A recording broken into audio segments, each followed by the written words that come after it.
Okay, I'm going to go ahead and get started since it's 12:30. Thank you all for being here. My name is Jenny. I am a librarian here at the Wichita Advanced Learning Library, and I'd like to welcome you to the second program in our Celebrating Wichita's Black History series. This is a series we'll be doing every Thursday in February at 12:30, covering different aspects of Wichita's Black history.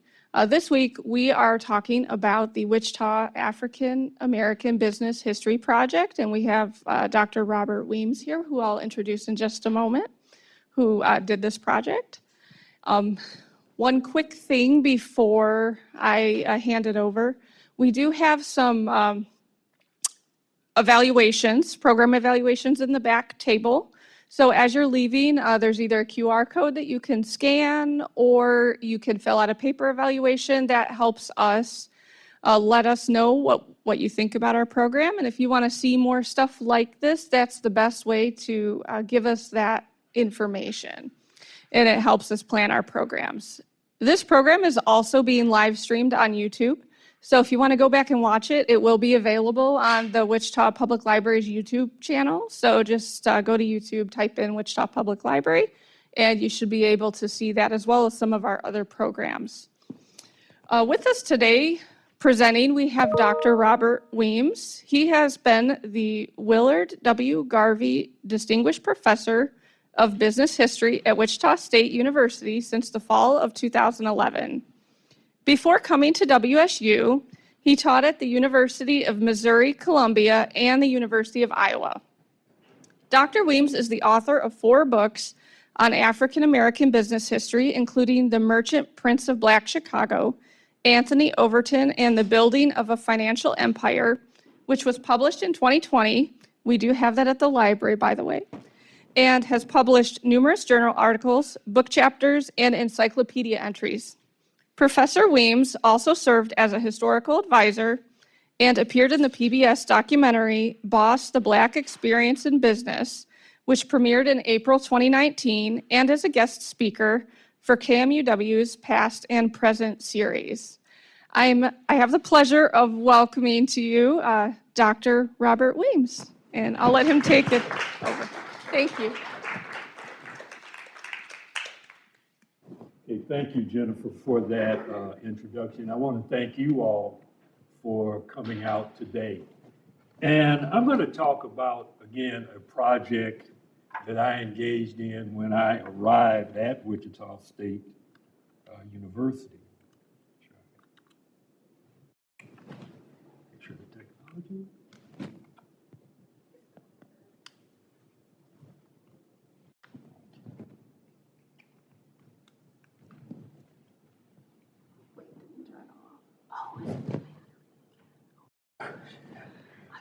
It wasn't me, it's the battery. So. Okay, wait, maybe it worked. Okay. I don't know why. If it doesn't hurt, we can all use that. Well, all's well that is well. Okay, in introducing my presentation, African American history and in general, and African American business history really remain understudied areas. And today's presentation is going to illuminate an important aspect of the history of Wichita, Kansas, the experiences of historic and contemporary African American entrepreneurs. And in fact, my motivation for pursuing this particular topic is linked with both a long-standing professional as well as personal interest I have in preserving African-American business history. Now, one of the sad realities when we talk about African-American business history is that much of this information literally may be lost forever. Now, when we look at Black-owned insurance companies, which historically represented the most substantial of Black-owned enterprises, this verifies this assertion that a lot of African-American business history has unfortunately come and gone. Now, as late as the 1960s, there were more than 50 viable Black insurance companies here in the United States. Today, that number has dropped to 1, and by the end of the decade, that number may be 0. And of all these historic companies, only 4 have had their histories documented by book-length studies. And literally, the last book on a Black insurance company was my 1996 book on Chicago Metropolitan Insurance Company. So literally, it's been 28 years since the last book on a Black insurance company has been published. And during that period, from 1996 to today, that's when we saw a real acceleration of the decline and disappearance of Black insurers. So essentially, and this is what makes a historian feel real sad, a lot of many important Black institutions have seemingly come and gone without a trace. What's the definition of a Black insurance company? Is that like fully owned? Or just only insuring the lives of Black people? I'm curious, fully owned by Black folks? Well, this is something fully owned by Black people, and this is a whole nother presentation in terms of Black insurance companies. But just to answer your question, there was a time in the not too distant past where many white insurance companies either did not insure Black people at all or charged them higher premiums than white clients for the same amount of coverage. So in this openly discriminatory situation, that's when we saw Black companies, in fact, arise and become very prominent. And it's very interesting, too, and I'm glad you asked that question, in that, and this goes back to Black insurance companies as being substantial financial institutions. We know, for instance, that besides insurance companies, there were Black banks. And Black banks, in fact, most of them were not able to survive the Great Depression. And indeed, there was about a 30-year period where Black banks pretty much disappeared altogether, and we saw them beginning to reappear in the 1960s. Black insurance companies, conversely, they were able to survive the Great Depression, but they could not survive, racial desegregation in America. And again, that's a whole nother presentation.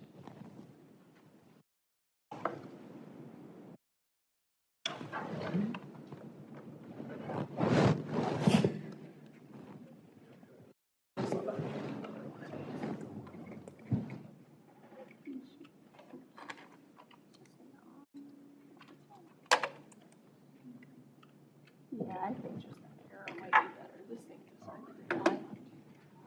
Now, to a more pleasant subject, in collaboration with Special Collections and WSU's Obler Library, between November 11th to December 2014, I gathered materials related to local African American enterprise, and I named this initiative the Wichita African American Business History Project. And in September of 2017, I officially donated the 32 audio interviews I conducted, transcripts from those interviews, as well as auxiliary materials to Wichita State University. And in fact, this material is currently available to researchers and students. And in fact, at the end of the presentation today, there'll be a QR code for you to access the Wichita African American Business History Project. And in fact, my presentation today is comprised of selected materials from this project as well as data from other sources. And this, in fact, is some promotional material related to a reception that was held at Wichita State when I officially donated these items to Wichita State University. Now, I want to talk a bit about the methodology that I employed in terms of doing this research.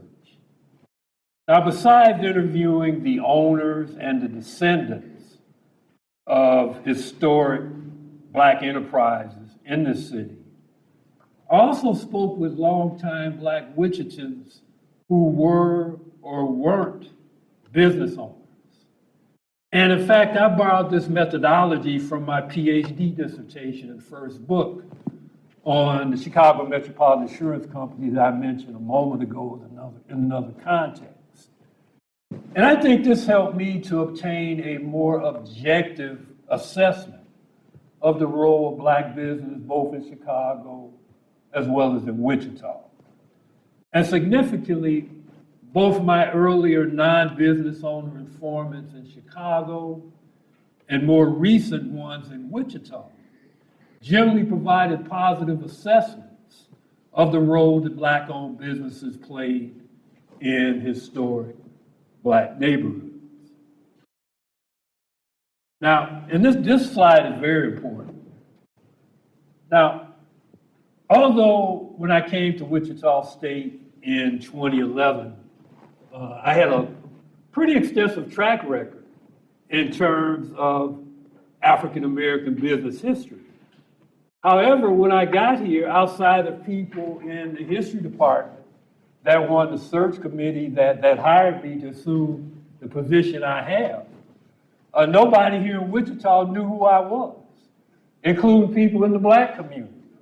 And in fact, when I came to Wichita in 2011, I had a cousin living here, but he was from Kansas City, so he really wasn't a native Wichitan.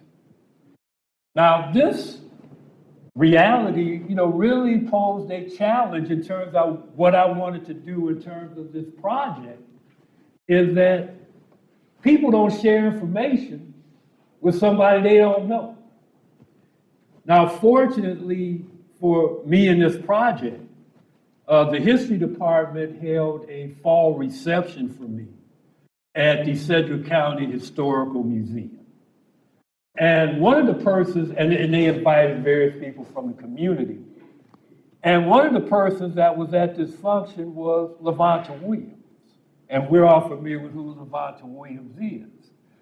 And at this reception that the history department held for me, I gave a brief presentation of what I hope to do here in Wichita.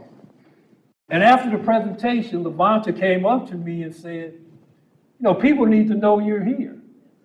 And indeed, 3 weeks after that, at the time, Levanta was a member of the city council here in Wichita. At the time, she was president of the local branch of the NAACP.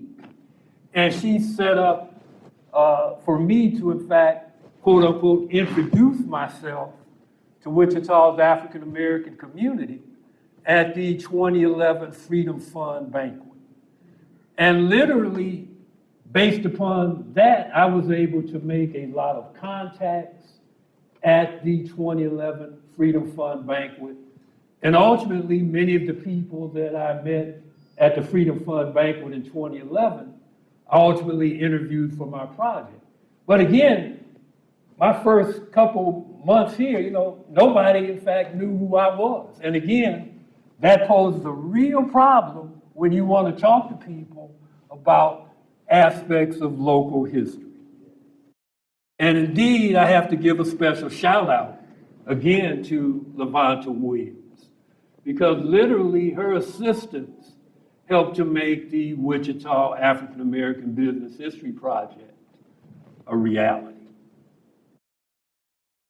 Now, even though the Wichita African American Business History Project dealt with sort of mid to late and early 21st century African-American business history here. My research, in fact, included an examination of information before the mid to late 20th century, and I want to just talk about some of that now. Now, the core of Wichita's early African-American residential and business community was an area of downtown then called the West End. And beginning in the late 19th century, North Main Street downtown became the economic hub of early Black Wichita. An example of this business activity were the activities of Reverend John Henry Van Loo, who arguably was that era's most prosperous African-American entrepreneur. He owned the Van Loo department store, located at 611 North Main Street, as well as the Van Loo building, which housed most of the area's African-American doctors, lawyers, and other professionals. That was located at 628 North Main. Now, in looking at early African-American business history here in Wichita, the 1920s represents an important period. Now, Blacks here in Wichita, like Blacks throughout the country, prioritized business development during the 1920s. And in fact, historians generally call the 1920s a golden age of African-American business formation across the country.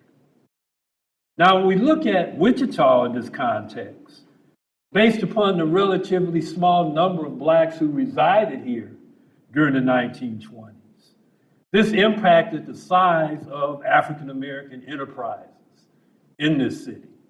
For instance, in the 1920s, there were 3,545 African-Americans living in Wichita. Thus, unlike cities with larger African-American populations, Blacks in Wichita couldn't support large enterprises such as banks. For instance, I've done a lot of research on Chicago. In the 1920s, there were 120,000 African Americans in that city, and they were able to establish banks and insurance companies because, again, they had the numbers. And we also have to remember, too, that in the 1920s, even in the North, African Americans lived and operated in a racially segregated environment. Now, an important window to look at Wichita's African American community during the 1920s is a publication called the Wichita Negro Yearbook, 1922 to 1923. Now, I got this particular copy, or accessed this copy from a Wichita State University library, but I know the Wichita Public Library, in fact, has a copy of this very important document. And in the preface to the Wichita Negro Yearbook 1922-1923, it begins, in defiance of difficulties, this book is presented to the public as proof that the Negro of Wichita has a mind to do, that he thinks more of business enterprises than any race with the amount of capital and opportunity, and that his overplus of imagination, ambition, and pluck make him dare and take the long and careful and technique road of the businessman. Now, this is just one of the pages in the Wichita Negro Yearbook 1922-1923. And I chose this particular page, among other things, that if you look at toward the lower left panel, there's an ad from Sexton Tailoring Company.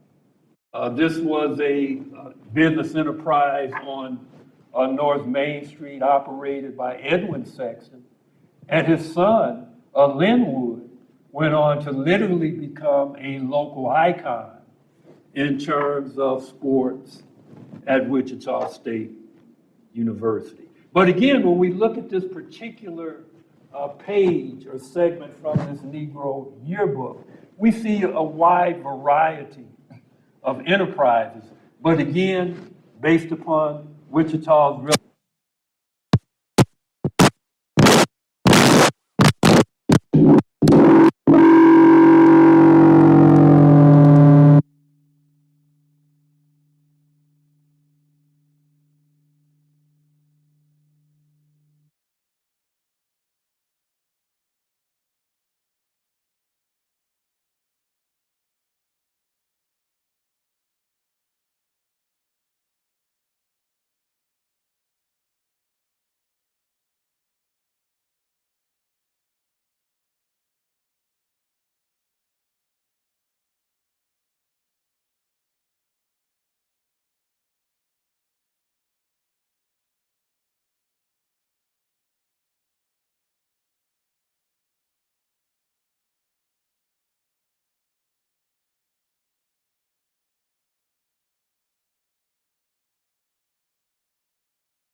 represented hub in terms, especially in terms, and several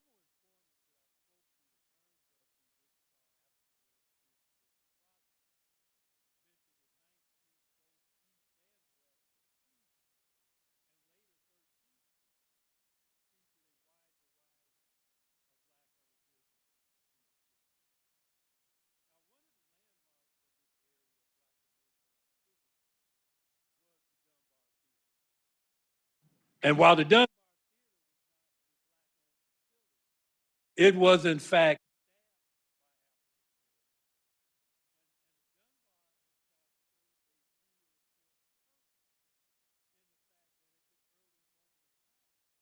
African American.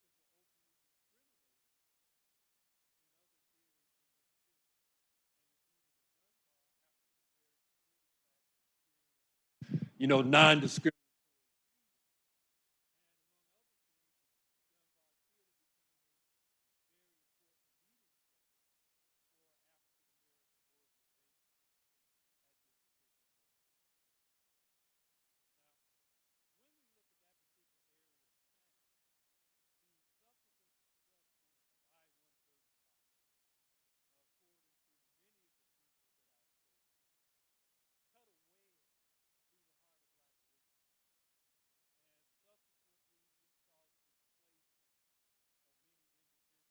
And businesses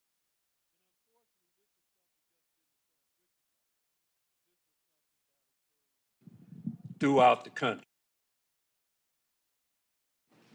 Now, my research into more recent manifestations of African American here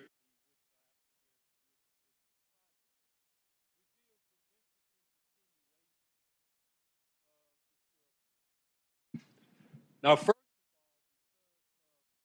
population constraints. Okay, no problem. For our live stream. The size of African American enterprises in Wichita remains relatively small. Now, in 2020, there were 40,316 African Americans who were enumerated in the census.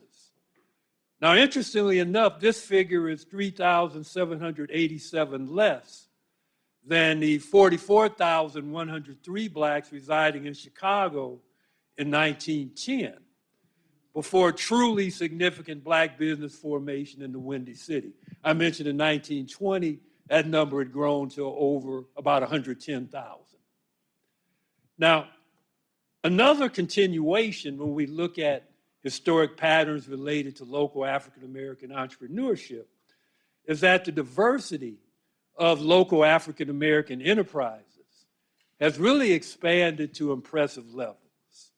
And the next three slides represents a cross-section of contemporary black entrepreneurship in Wichita, again, based upon people that I interviewed.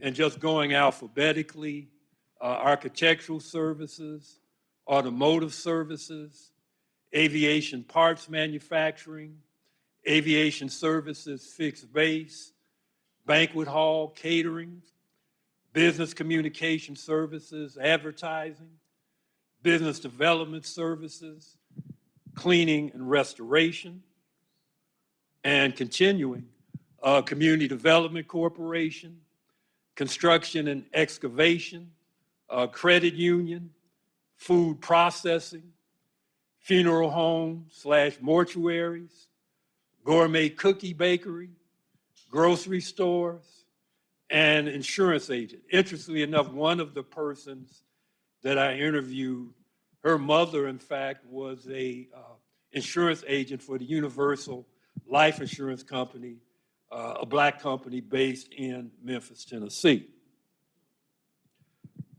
Again, continuing alphabetically, lighting fixtures, manufacturing and retail, medical services, newspapers, magazines, print media, photographic services, physicians, preschool daycare center, restaurants, and veterinarians.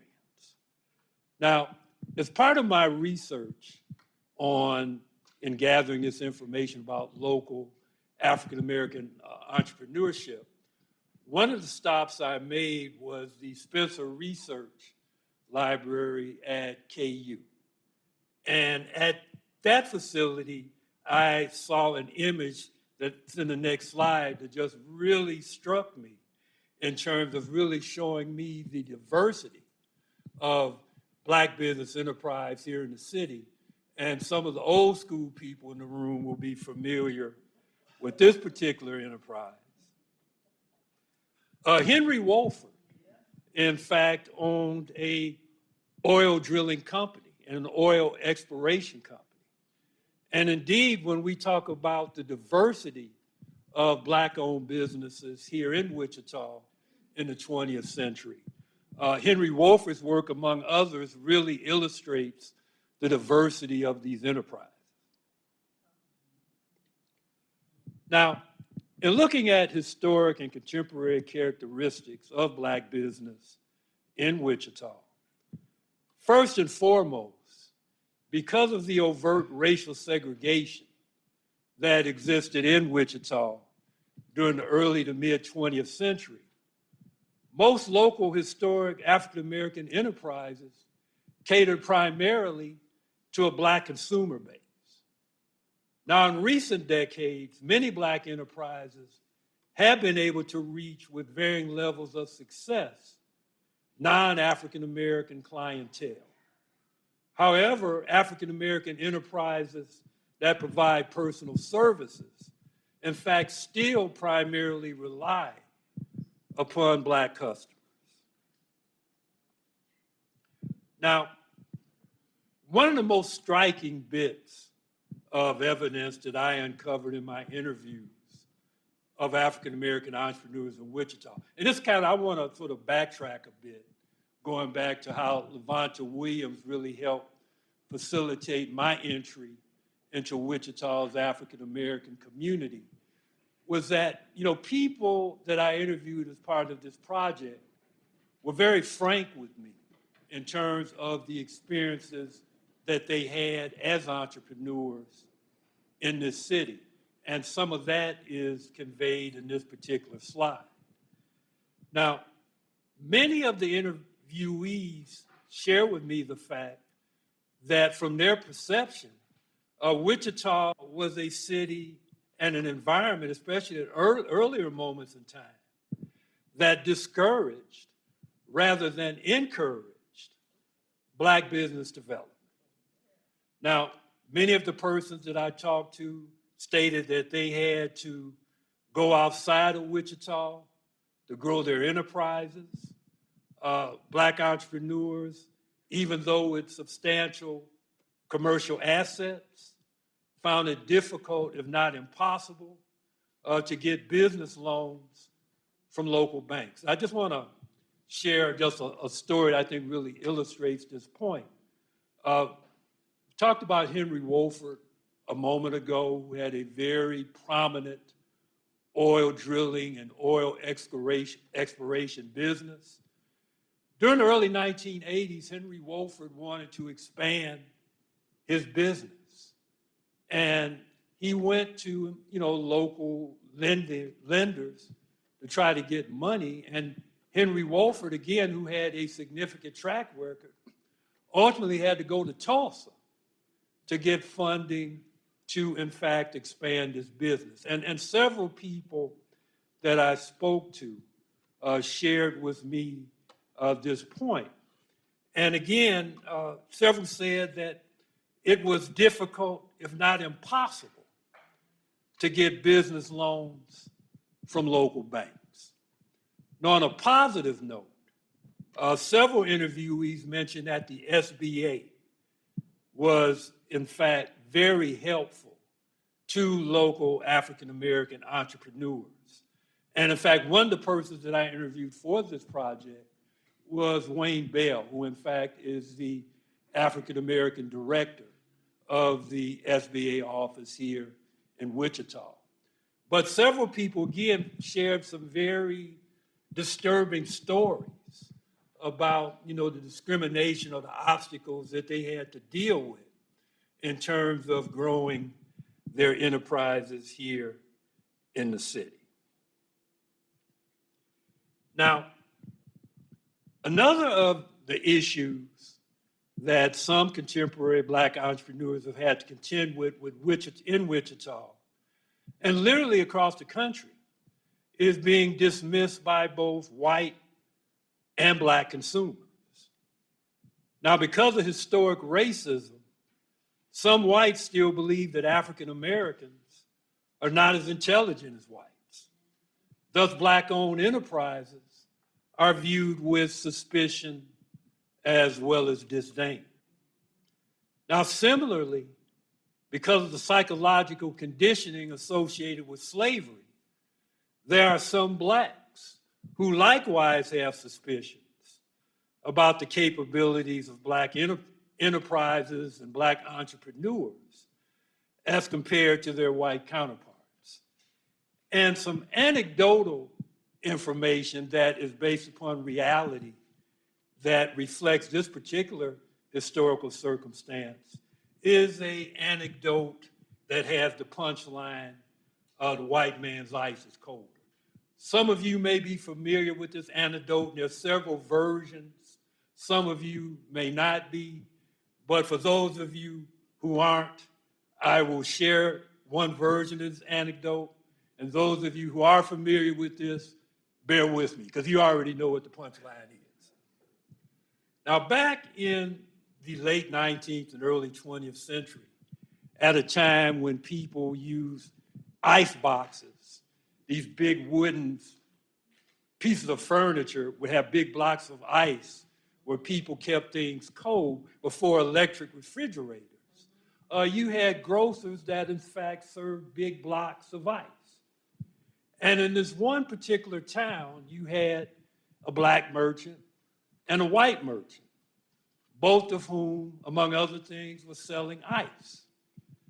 And the Black merchant in this town noticed that, the white people in the town were going to the white merchant to get these big blocks of ice. But many of the Black people were also going to the white merchant to get these big blocks of ice to put in these ice boxes.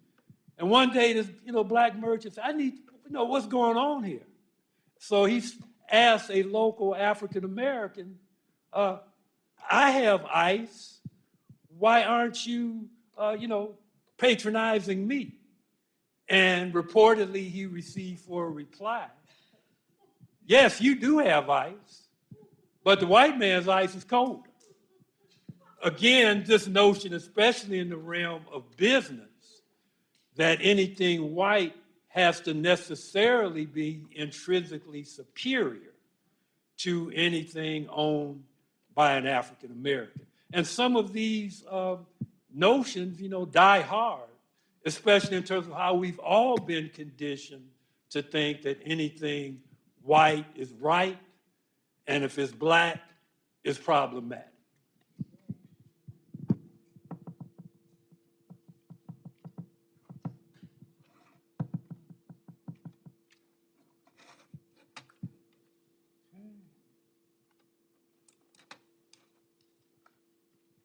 There we go. Now, I want to talk a bit about something that I've been involved with locally, and in fact grew out of my Wichita African American Business History Project. And this is the Wichita Black Business Hall of Fame. Now, the Wichita Black Business Hall of Fame, established in 2016, was an important consequence of the Wichita African American Business History Project. Now, as a board member, I proposed that the Heartland Wichita Black Chamber of Commerce start a local Black Business Hall of Fame to recognize African American excellence in the realm of business. And the board enthusiastically embraced this proposal. And since 2016, there have been 23 inductees into the Wichita Black Business Hall of Fame. And this, in fact, is a cover from the inaugural 2016 event of persons inducted into the Wichita Black Business Hall of Fame. Now, in conclusion, and this leaves us a lot of time for questions and comments, the American Heritage Dictionary of the English language defines an entrepreneur as, quote, a person who organizes, operates, and assumes the risks for business ventures. Now, based upon the evidence I've uncovered in my research of African American entrepreneurship in Wichita, along with my previous studies, it appears reasonable to suggest that Black business people may be quintessential entrepreneurs. They have had to contend not just with the normal risk, because again, we talk about entrepreneurship, whether you're Black, brown, male, female, or whatever. There are some risks associated with being in business. Now, that being said, African American entrepreneurs have not only had to deal with the quote unquote normal risk associated with being in business, but they've also had to deal with the burden of being Black in a sometimes overtly hostile white-controlled society. And as I mentioned earlier, here's a QR code, in fact, access the Wichita African American Business History Project. Again, and this is something that I personally feel, just very proud about in terms of making a contribution to the community as a historian, because literally, as long as Avila Library will be in existence, the Wichita African American Business History Project and these interviews will in fact be accessible to people who are interested. Now, that's my prepared remarks. I'll open up to any questions or comments that you might have. And thank you for coming out today, and thank you for your attention. So that we can hear them. I'm just going to pass it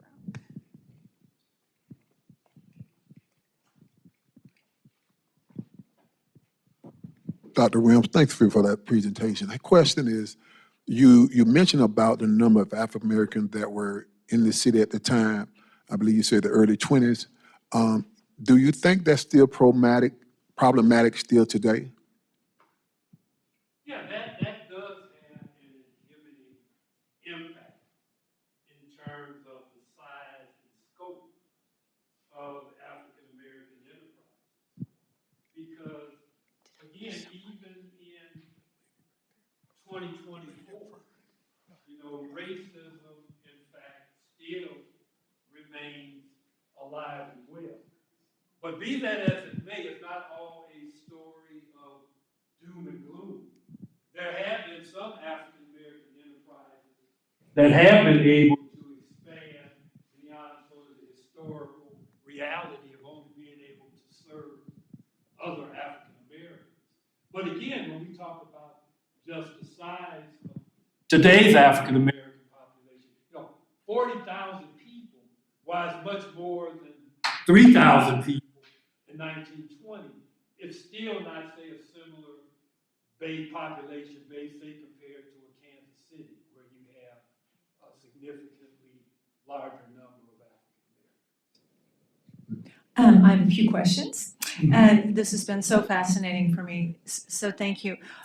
What year did the I-135 kind of get built and then create the wedge in the Black community or in the Black neighborhoods? It was built during the 1970s. Oh gosh, okay, thanks. And it's appalling to know that in the 1980s, still a successful Black business couldn't get funding here in Wichita. To me, that says a lot about our community and not in a good way. It's a good fact to know. And then the book, the page from the book that had like the different types of businesses, African-American businesses in Wichita. I'm curious, back at that time, if there was a book like this, then how did people reach out? Because were there phones? Like, would they call them? Or, if I wanted one of those services, how did you contact those folks, even though they were listed in that in the book that you had? Great question. Because that particular publication wasn't just a business directory, it was a community directory as well. And when and in the 1920s, they did have telephones. Okay. Well, that far. But when we talk about, how businesses in fact were promoted in Wichita. Microphone, and then we'll just have you repeat. Okay. I lost my train of thought. Well, in the 1920s, in Wichita, as in cities across the country, one of the ways in which the word got out was through local churches. Churches helped to play a major role in terms of the promotion of African American enterprises. And I want to address another thing that you brought up in terms of funding, and this was a fascinating thing I found out in terms of my research, was that I discovered that based upon discrimination that local African Americans had to deal with in terms of local banks, that, for instance, we saw Jackson Mortuary, which was a very prominent African American enterprise, and still is a prominent African American enterprise, which is coming up to its centennial year of existence in a couple years. Jackson Mortuary served as a source of funding for some local African American entrepreneurs. So there were ways in which African Americans were able to, if you will, make a way out of no way in terms of generating capital to, operate businesses. But again, it was a struggle because a lot of people don't necessarily think of Kansas or Wichita as being Southern. But indeed, when we look at how this city was organized through a significant portion of the 20th century, it definitely had some segregationist impulses and realities. In answer to her question, it was, a lot of it was word of mouth. We all lived in a certain area, and we just knew Dr. Bernie, Dr. Brown, Dr. Armstrong. We all knew the dentist and who the veterinarian was, the movie house, the drugstore, the barber, the beauty shop people. We just lived within a certain area, and we talked to each other where now they don't. People don't talk to each other. we just communicated, you know, what doctor do you go to? I'd ask Pat, what doctor you go to? And she'd tell me, and I said, okay, you know, I'll give him a try. It was just kind of word of mouth. It was just a small community, and we just all lived in a certain area. We didn't, back in the day, we did not live across where I-35 is. We all lived this way. We all lived west this way. And then eventually, we went across, was it hydraulic? We kind of went across hydraulic. Because at one point, we couldn't go past Grove. Yeah. I was Grove, that's what I remember. Right. It was Grove. And so we just knew everybody. I mean, you know, we had our own hamburger stand. We had our own everything. We had our own golf course. We just had our own everything. And we didn't have to venture out too awfully much. We'd go downtown, where that's another whole presentation. When it came to eating downtown and things like that, that's another whole presentation. But everything was just communication, I'd say, among us. Dr. Weems, wonder, where was the Chamber of Commerce in this thing, as far as what the Chamber of Commerce is supposed to do, promote? Are you talking about the broad Wichita Yes, Chamber of yes, Commerce? Yes. Well, from what I gathered in the context of local African-American entrepreneurship, they were non-existent.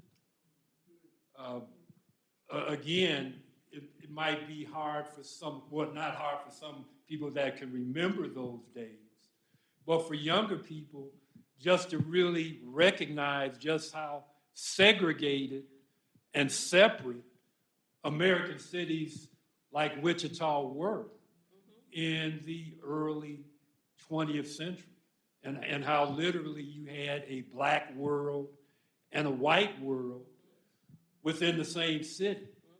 And indeed, in a place like Wichita, we saw African Americans having to coalesce around business, among other things, for sheer survival. You know, you had some white businesses that were willing to take our money, but at the same time, many African Americans realized that in order to really build up our enclave, we need to support our business people.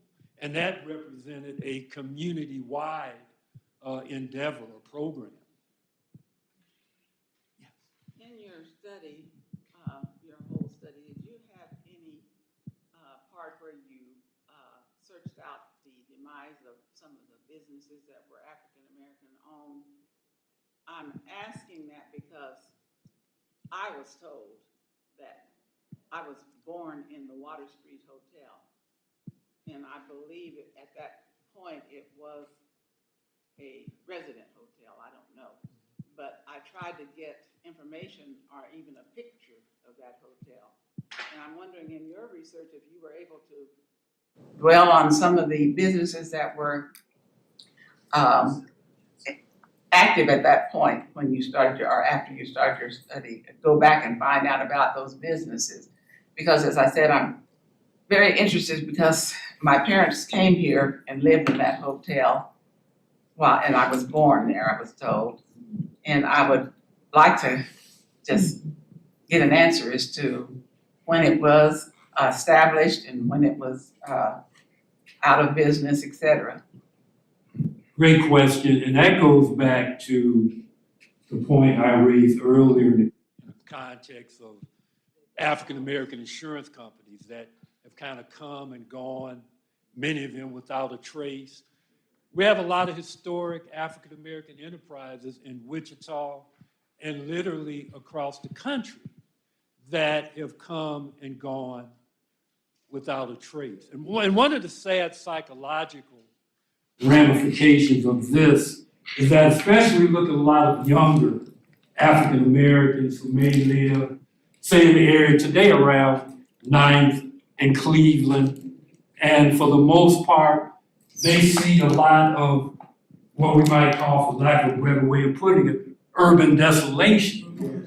And if you were to tell them that in the not too distant past, you had a thriving business district here, you know, they are, you lying. And that's both a tragedy as well as a travesty. And again, one of the things that sort of animates my enthusiasm about what I do is, you know, as a historian, you know, trying to resurrect as much as possible some of this history that unfortunately, and I gotta be straight up about it, it's lost forever. Because history is about documentation. And if records are thrown away, buildings are torn down, we don't have that documentation. And all too often, not just in Wichita, but throughout the country, we have, again, a whole layer of history and business activity that's just gone. And that's why, again, this particular project was special for me, again, on as well as professional as well as personal standpoint, because again, this is something that offers some documentation of business activity in this city. Because again, all too often, it's and some people it's almost like a figment of the imagination. Oh, that, you know, because again, people look at urban desolation today in some of these areas, and if you were to tell them, yeah, in the not too distant past, this was a thriving business district. Oh, you lying up, you know. Someone else had it. Yes. So I have a couple of questions. Uh-huh. The 32 interviews you conducted, those included historical businesses that no longer exist and were just current businesses? Some include businesses that no longer exist. Give you an example of one of the persons I interviewed. Robert Alford, you know, owned a truly historic Robert Alford, A-L-F-O-R-D. Yeah. Robert Alford, by all accounts, owned the first African-American owned lighting fixture manufacturing and retail company. I'm trying to think of, you know, Rip Gooch, another person who owned a historic business in terms of the aviation industry. Again, and that's one of the things that, you know, as a historian, you know, one of the things that makes me feel good about my profession is that, you know, I get an opportunity, in fact, to document certain things that need to be documented, and in fact, to resurrect certain people and institutions from undeserved obscurity. Because again, all too often, and we talk about African American history or Black History Month, you know, and I mentioned this in the presentation, that Black business in general remains understudied and underappreciated. But we talk about African American business history, that's really understudied and underappreciated. My second question is, I mean, you've talked about there's some generalities about Black business histories that happen in other communities. Did you find anything here in Wichita that stood out as something very different, either pros or cons, that faced or continue to face Black businesses? That's a great question. I think based upon a variety of factors, including geographic factors, Wichita is a fairly isolated place geographically. And when we talk about the African American community within historic Wichita, we're really talking about a really defined place where people live. And people felt a special impulse to support each other, that sense of the community, that sense of the village. That wasn't just semantics. You know, that was a real reality. Now, unfortunately, for a variety of reasons, you know, that sense of the village, and a lot of the elders in the room can remember that, you know, a lot of that has in fact dissipated. But yeah, that sense of community and the sense of doing for self, because yeah, African Americans had the options to go outside the community to get certain items. Because for instance, certain big ticket items, people did have to go outside the community to get those types of consumer goods. But for the most part, there was this real belief of let's support each other. And in a place like Wichita, because it was a relatively small community where people knew each other, that impulse for supporting each other and helping each other, I think it was even stronger than say in a larger city like Chicago, where you just had, you know, 100,000 of people, you know, is an impulse to support each other there, but not to the extent in a smaller community like Wichita. So this question is really probably more for the elders because it's about the I-135 when that came through there. So this right of what they do and how it impacts the Black community. Right. How would you classify just how detrimental that I-135 kind of project was to the Black community when it happened in the 1970s? There's nothing there now. I stayed in that area.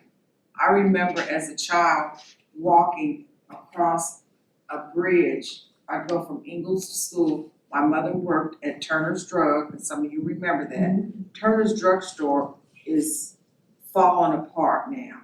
That building is it's right next to Dunbar Theater. And I remember walking, and there was Shaddy's grocery store on the corner, and then there was Turner's Drug, and there was a Dunbar Theater and Dunbar School, and then on the corner of, I think it's 9th and Matheson, was the Wichita Children's Home. Yes. Let me tell you, that was segregated because only African American children went there, and they could go to the school across the street to Dunbar Theater. So the Phyllis Wheatley Home, they use it partially now as, I think it's part of the Sunflower, I haven't been to a meeting lately, Sunflower Community Building, but it was thriving, I think it was thriving, because like I said, I walked across this bridge, I would be so scared. I would walk there to lunch, because my mom worked at that time, she worked there, and it was thriving. And another thing, this is kind of off the subject, but it's related, is that Maple Grove Cemetery, people don't know it, it's segregated. The Blacks, it's not, but once upon a time, it was segregated where the Blacks are over on sort of the east side of the cemetery. And so when my grandmother passed away and we had to bury her, the Jacksons where we are, he asked how did we get over to that area, because it's predominantly Caucasian area. That's the history I remember. Yes. But when they built the highway, Yeah, it just that meant you didn't have to come through. You didn't have to come through there. You just get on that highway and right. I mean, the highway has killed a lot of places, not just here or, you know. But if you notice now, there are not that many cars that go down. They go down 13th Street, but they get on the highway there, hydraulic, or 9th Street. There's not that many come down Cleveland anymore. You know, no cars hardly go down Cleveland in the 9th Street area. There's hardly no traffic. I mean, you can walk, do whatever. Like you say, like you said, it's just the Black right now. It's just, you know, there were just all kind of businesses and things there at one time. I mean, just. Yeah. We had a Black veterinarian. Did you ever find that out? At one time, we had a Black veterinarian. What were they, Baltons? Baltons? Yeah, at least two. Yeah. In fact, he's one of the persons that I interviewed. Oh, okay. Oh, okay. Did you ever get to interview Mr. Turner, Doc Turner? Well, he wasn't really a doctor, but he had the pharmacy, he was a pharmacist, so he was known as Doc Turner. Did you ever, I don't know if he lived long enough for you to. I did, and I'm glad these, Yeah. this, and I see a couple people with their hands raised, because clearly, in this particular project, the Wichita African American Business History Project, it represents a snapshot, because there's no way that, and I've never portrayed that, this sort of the definitive, Right.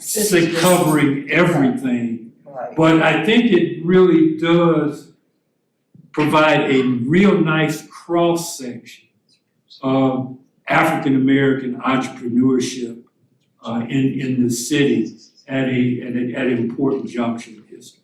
Janet? Yes, since we're talking about black business, I Googled how many black businesses, restaurants are there in Wichita? And it says more than 25 local-owned restaurants and dining options in Wichita. And I don't know of 2. That's what this says. So you see the misinformation? Yeah. I was gonna say, where are they? Hey, that's what, but you can Google it. This is the misinformation the community is getting about. I know 2. One of the things that's very troubling is that Wichita lose a lot of talented black kids, and they're all over the country, but not here. A prime example is the McAfee Architectural Firm. They do work everywhere in this country, some overseas, but very little here in Wichita. So that's an example of whether Wichita has changed. It has not changed. It's just I always remember growing up, the canal was the dividing line for blacks and whites. Once we started moving east of the canal, then Hillside was the boundary. So there was always a boundary. It went from Hillside to Oliver. That was a boundary. So there's always been a boundary where we lived within. And within those enclosures, there were very few black businesses. We had one black florist. He died, but he interned with one of the major florists here in Wichita. Once he died, that was gone, but that was between Oliver and Hillside. So it's just been a progression of we could move here, and when my wife and I moved where we are, that was basically a white area, and they started moving out at night.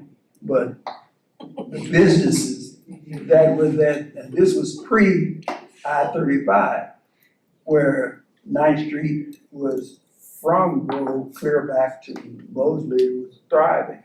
So it's just one of those things that I think that what has to happen is that we have to decide that we're going to exist, we're not going anywhere, and just move on, because lip service is one thing, but doing what needs to be done is an altogether different situation.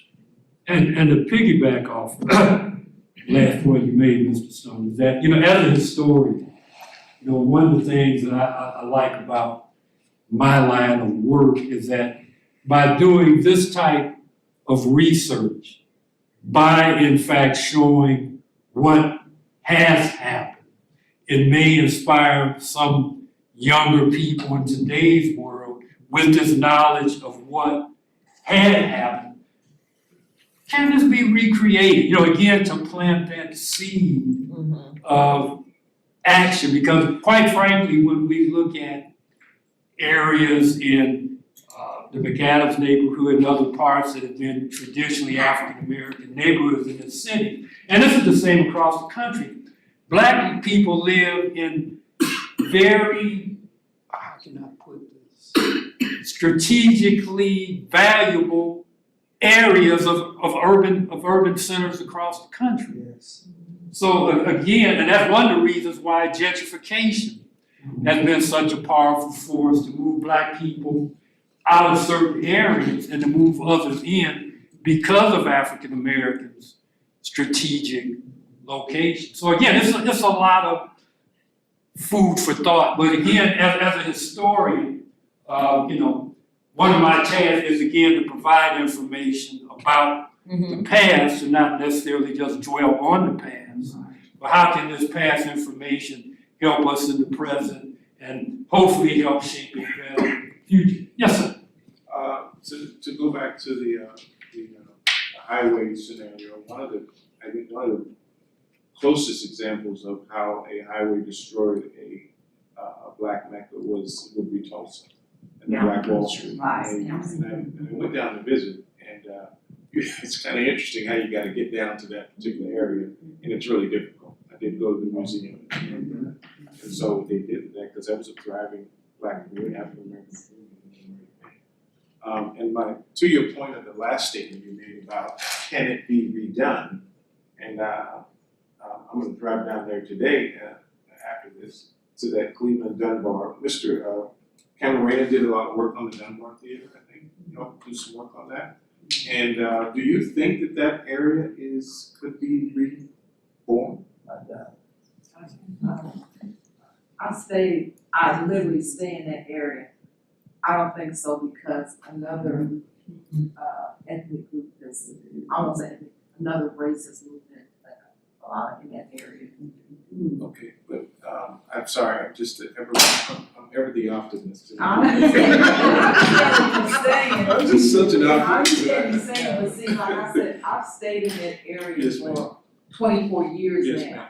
And I've seen the changes that come in, seen what's going on, like 9th Street and Yes, Mobile. ma'am. That used to be hopping and popping, Sure. you get you some fish from Mr. Sam's Yeah. and, this, not that we did, but there was a liquor store around the Sure. corner, I mean, it was the businesses and all that's gone. Dr. Williams, have you been over there recently to see it and drive through it, and what's your take on that area? Well, that was one of the first places I went when I arrived in Wichita, because I had heard these stories about the Dunbar. In fact, over the years, I was involved in a variety of initiatives to help, resuscitate the Dunbar Theater. And going back to your point, it is very interesting because on one level you mentioned, this area could be resuscitated, and some of the old school people, I don't think so. Which again, based upon their history, but it's the entrepreneur that has a vision that others may not have. And I would just urge you that if you have a vision, to pursue it, because things start off with a vision. It may not come to fruition, but as they say, if you got that itch, sometimes you got distracted.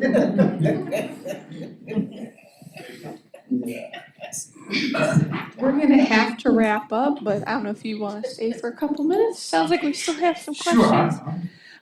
Thank you so much, everyone, for coming here, and I want to thank Dr. Weems again for an amazing presentation.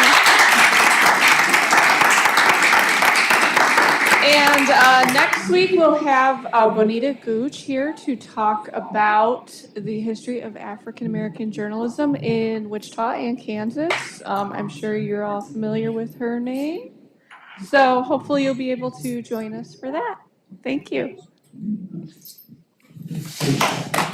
My statement basically is that, like you were talking about us older people, wanting things to come back or whatever. We have experienced through, Marvin mentioned the McAfee family. Our 3 children graduated college and did not want to return to Wichita because they felt that there was too much discrimination in what their interests were that they pursued in their college lives. There's too much unconcern for our people in Wichita, so they took their talents to Texas and to Georgia. And I'm sure there are a lot of other families of color who had the same experiences with their children. Yeah, that's a real thing, you know, because I've talked to a variety of people since I've been here that made that particular point, that, you know, Wichita, and again, some of the individuals that I interviewed explicitly said that Wichita perceived to be a place that discourages rather than encourages Black initiative. And Black people with initiative, you know, many find their ways out of the city. But again, on a bright side, to say that it's not necessarily hopeless, you have some younger African Americans with initiative. One person that comes to mind specifically is Christina Long, and all the things that she's doing with something called the Create campaign to really, again, try to make Wichita work for African Americans. Because again, it makes no sense that as a Black person, you gotta go to Dallas or go to Atlanta in order to make things work. And I'm not necessarily to call out my friend, but I look at someone like Curtis Whitman, who in fact is a very prominent African American entrepreneur based here in Wichita, who stayed here and has made it work. So it's not impossible. But again, based upon historical circumstances, it's not easy at the same time. But I think most people in business and entrepreneurship know, if you're looking for something easy, you need to go and do something else, because it's not an easy proposition. But if you have that persistence, anything can be done. You mentioned interviewing Wayne Bell. Yes. Yesterday. I know he's been with quite a long time. And you said that agency has been helpful in providing services. Did he talk about any change in statistics, since he's taken over? Has it been a concerted effort, or was there one that took over to reach out to help Black businesses? I'm glad you asked that. Because Wayne, in one of the memorable interview I had with Wayne, because he made the point that, you know, we're well aware of the history of African Americans in Wichita and African American entrepreneurship, much of which is not pretty. But Wayne made the point that, you know, today is not necessarily 50 years ago. And Wayne has said that all too often, people who are African Americans who are aware of the history tend to be dissuaded from entering into entrepreneurial activities based upon the fact that, oh yeah, they always turn Black people down for this and that, so why even try? And Wayne made the point that, you know, there's opportunities that are here. But again, I think for African, and this is, you know, this gets into the, moving beyond the realm of history into the realm of psychology. And I get to you, Kurt, that, you know, African Americans historically have suffered, you know, and continue to suffer, you know, discrimination and racism. And that can have a very negative effect on your psyche, with some people just, why even try? Because I know they're gonna tell me no. But, you know, Wayne made the point that, yeah, there are programs out here to, in fact, help contemporary African Americans. But some of us, quite sure, and again, as a historian, I'm very aware of the importance of history. But sometimes history can be a detriment to what you want to do in today's world. He essentially made the point, and this is, again, one of the powerful points I remember from the interview, saying that a lot of opportunities sort of go underutilized by prospective African American entrepreneurs because they're well aware of all the horror stories of the past and are reluctant to really take a chance. But again, if you're an entrepreneur, that's all about taking chances, taking a risk. Curtis. Well, I just want to expound on what you said, Dr. Brown. I think you hit the nail on the head. The bigger picture is a psychological approach, especially nowadays. Attitude has changed in terms of entrepreneurship and how we move, the young folks move when it comes to that. But it also comes down to a mindset.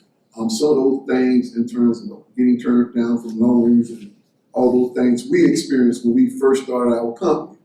But we had a game plan and we didn't take no for an answer. We were turned down. We had a short story.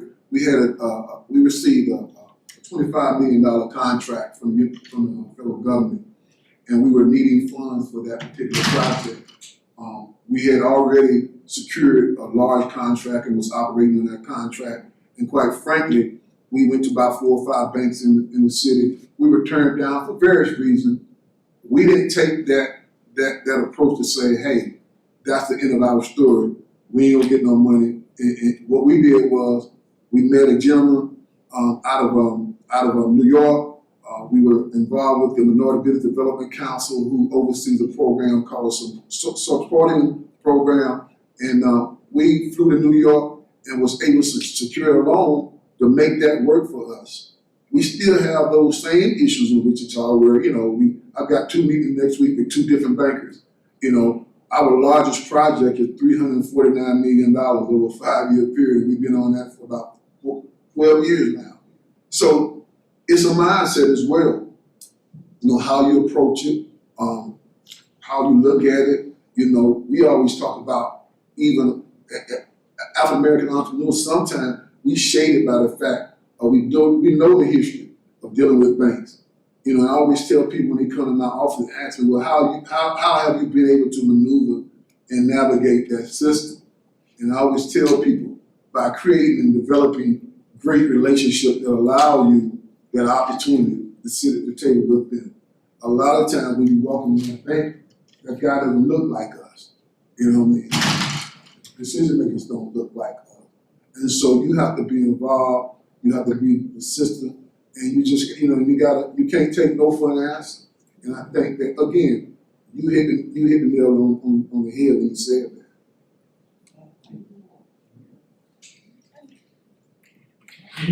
Yes, ma'am. I feel like I should have asked this earlier. I have 2 questions. You're talking about the insurance companies. Are those life insurance companies? Life insurance companies. Okay. And the other question is, other examples of like the Jackson Mortuary that's still here? Do you have any other examples of companies that have endured and? They represent literally the longest continuously running enterprise. Can anybody? Yeah, because again, and I don't claim to have a totally encyclopedic. Not anybody. I can't think of one. So It's been here longer than Jackson? No. You said what? It's been here longer than Jackson, so I can't think of any. Jackson's is in That's it. survive. That survived, right. We had other mortuaries. Do you mean mortuaries or businesses? Other businesses that are still here that? Businesses that have that longevity, like Jackson. And you said they're getting close to asking years. and one of the realities of business, regardless of black, white, Hispanic, Asian, is that businesses tend not to have that long a shelf life. Anyway, so if you're talking about a company that's gonna celebrate their centennial, Yeah. that is totally extraordinary. Mhm. I think, aren't they the longest running mortuary in Wichita? African Americans, yes. I mean, when we had to handle my father-in-law's funeral, I asked about that, and I thought he said that they were the longest running funeral. I didn't hear you. I think when I asked, when we were planning my father-in-law's funeral, about their business longevity, I thought he said they were like the longest, that there's another, it's a white-owned funeral home that claims they're longer, but I guess maybe in, She might be for them. but, Yeah, maybe for the I don't know about it. I'm sure there are plenty out there, white mortuaries here in the city. longer than Jackson's, I'm sure. Cochran's been here a long time, Broadway Mortuary's been here a long time, you know. For us, Jackson's, and Jackson's take other people now, so. They don't discriminate, trust me.